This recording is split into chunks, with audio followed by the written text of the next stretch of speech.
So I feel absolutely brilliant. I tried doing this video earlier and realized that I was muted the entire time. So anyway, hi, how are you? So we're going to get into some integrated dynamics today. So I'm actually playing on FTB Skies at the moment. And the thing you need to note is, some of these different mod packs change materials, change how you get the materials, and so on and so forth. But this is going to sort of give you a basic idea of the items you need, how you craft them, what you need to craft them. That's going to be a little bit different. So one of the first things we need to work on is getting a storage terminal. So yeah, and ignore the hole. You'll see what that's for later. So one of the first things we need to figure out how to get is our mineral glass here. So this is going to be working a lot with mineral trees, and there's lots of ways to get mineral resin. One that will be in every mod pack is the squeezer. So basically you put a log on, you jump on it, you get some liquid mineral. But because this mod pack has a productive metalworks smelter, it reminds me a lot of the old Tinkerer's smelter, if you're familiar with that. We can get the liquid a different way. So I have downstairs a botany pot with a whole bunch of mineral in it, but here I have some I've already grabbed out of my botany pot, and I'm just grabbing a few solid chunks. But you can see down here I've got botany pot set up so that we are getting lots of crystallized mineral, and then I have my functional storage up there. So I'm going to go ahead and throw this in here. I already have a little bit that I smelted earlier and gathered into a resin tank. So you can see here I have some mineral glass waiting for me. Let me show you how to make this mineral glass. So you got to be quick on it because I had a few blocks dry on me before I had time to put the glass in there. So you go ahead and put your mineral resin in there and your piece of glass. And then you give it a few minutes and it's going to turn into a mineral glass for you. So here you go. You can see mineral glass. So these drying basins are also integrated dynamics. So it is something you can easily make. I don't know. I would say probably that recipe doesn't change. This is just the low-tech one. The only issue I had personally was I had to figure out how to get black dye because I have a pond full of axolotls that eat any squids that spawn. So I had to do a little bit of create to get some, but that's easy enough. To do the create, you need a millstone and some coal, and that'll give you some black dye. Alright, so let me go ahead and put this stuff away. And we're going to work on making our storage terminal right here, the low-tech one. So we need a display. See, I do need actually one of these. And we're going to need to make a few things for the display. So we're going to need mineral chunks and paper to make these. Fortunately, I have quite a few of these already in my box, so I don't need to go grab any more. But this one needs these variable cards, some mineral trunks, and a piston. The other one, forgive me, I have to click on it again. This one here needs a sticky piston, and the rest is all the same. So for my friends, if they are watching this video, I went ahead and I set up my beetle spawner over here. I haven't really seen more than one beetle pop up, but if you need slime, come on by, slay some beetles. Yeah, that one didn't give me any. So we're gonna go ahead and make our storage terminal right here. So we're gonna need, so I already have some of these made, so I'm gonna need to make a display case here. And that needs 2 of these, so I'm gonna go ahead and make 2. And I'll go ahead and make, oh no, am I out of glowstone? No, I'm out of glowstone. Let me see if I have any. I do. Thank goodness. Grab a little bit. Bring it on down here. And we're going to get this set up. Alright. So, we now have our nice panel made. And that's great. We can also make a portable panel. So, since I have 2 terminals on me, I'm going to take one and turn it into a portable panel. So now, here's why I have this ditch here. So I'm going to show you the basics of how this integrated works here. I decided to pick here on my floor just because I like it. I like this spot. So we're going to need some logic cables. So if we come down here and take a look at the logic cables, they're crystallized mineral chunks, sticks, and redstone. Really easy to make, so not a problem. And we're also going to need some storage interfaces. So those are mineral chunks and a box. Easy enough. Cool.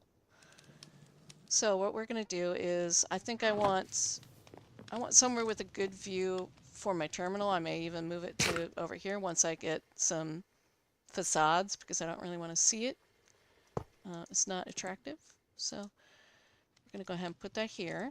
And I have a space to run cables, because I'm going to show you basics of how this works. So we're going to set this up here. So now the boxes that I have are sophisticated, which means I can make a sophisticated controller, link the boxes, so on and so forth. There are reasons to be careful and not do that. So like if I come down here into my basement, I have sorted everything into the different mod packs here. So, you know, I can look for apotheosis stuff, you know, all that kind of stuff. Ignore what I put down for applied energistics. Have I mentioned how much I hate applied energistics? I really hate it. So, you know, I don't necessarily want it just throwing stuff into whatever chest it can find. I mean, at some point, you know, it's going to happen, but I don't want to connect all of my chests together, just some of them for junk. And that's totally fine. There will also be ways to get everything inputted into the system. It won't automatically put stuff into drawers that should go into drawers. So we're going to have a bit of a complicated battle for that. But first, we're going to do the easy stuff, and then we'll talk about the more difficult stuff. So we're going to go ahead and get this here. And I'm just going to run it, and I would run this right up below it, but because of the water, I'm not going to. I am definitely going to move all this so it's not quite so hideous looking, but I just kind of want to show you real quick how this works. So this could be a sophisticated chest, it could be any chest. If you do want to hook up your sophisticated chests, you just have to hook them to a sophisticated controller, and then you can put this input cable right on your sophisticated controller. But for now, we can come over here. You're not going to see anything at first, the first time you click in here. You have to click this, and then you'll start seeing everything. Everything that's in there, in that box, is showing up in my system. So here's where integrated gets real fun, real good. This is a controller access point. Now technically I could run more cables all the way back over here to my storage controller from my crawl space, but I don't want to do that. I'm lazy, and I like having a drop off spot. You can see here my backpacks where I just toss junk into after I come back from adventuring, or sitting right there. So I'm going to go ahead and hit this, and because there's a cable right there, I can just touch the side of it, and it's hooked up. You're not going to see anything in it until you link it to the rest of your system. But you can see I have a really wide range here from my system because I want to make sure that my functional storage is all hooked together. But now, when I look inside, you can see everything that's in my drawers is now also in here. So We've got everything connected, and that's wonderful. So the one problem that I have is when I start pulling things out, it's not necessarily going to put them back in the right place. It'll probably more than likely put it into this box first and foremost. So what I like to do is find a spot where I can hook up a bunch of junk boxes. So I haven't really designated a junk box area yet. I think it's going to be right in here. And what I'll do is I usually find a way, thanks to Sophisticated, where I can push items into a controller. So anything that might be, or a controller access point, I should say, anything that might be already in the system or on my walls will get pushed back onto my walls. So let's see here. What's something? Oh, I had slime balls. Wow. All right, so let's go ahead over here. We're going to grab our slime blocks. Okay. So you can see not any on the wall. And then I'm going to put it back into the system. And it did go back into the system. It won't always. Sometimes it'll get put into the empty box. So that's why you want a little bit more complicated system where you're pushing things from your box into your system. So like I said, that box isn't going to stay. Everything in it is going to get integrated, for lack of a better way of putting it. So right here, we have our storage terminal, and I'll be completely honest with you, I don't remember how to link it. Here it says, all right,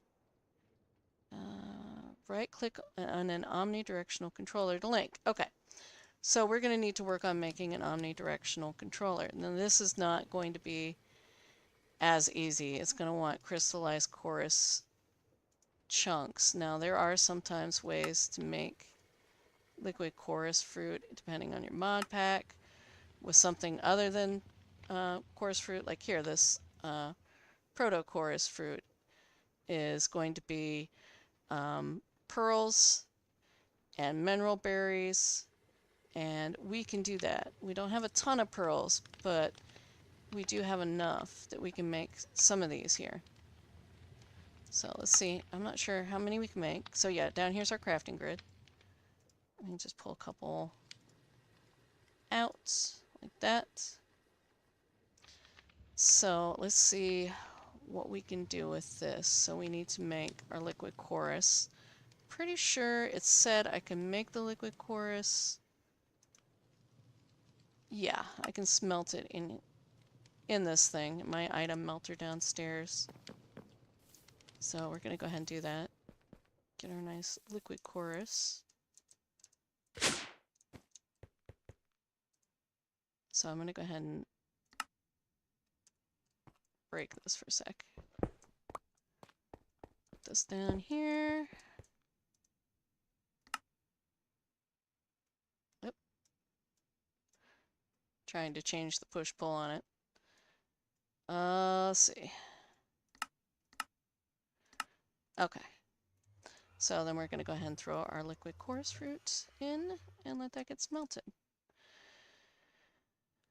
And then we'll just follow the rest of the instructions to make the omnidirectional controller. So I just realized what time it is, and I have to go throw a chicken in the oven. So I think we're going to go ahead and cut it short here. This at least gets you the basic idea of what you need to do to get started. As for the rest, yeah, we'll be good to go. You just once you get that set up, you can right-click with your device, and then you have access anywhere, any dimension. It's incredible. It's a very powerful system. And if you don't mind the fact that your storage is on the wall somewhere instead of in a nice, neat storage disk, you're good to go. Anyway, I want to thank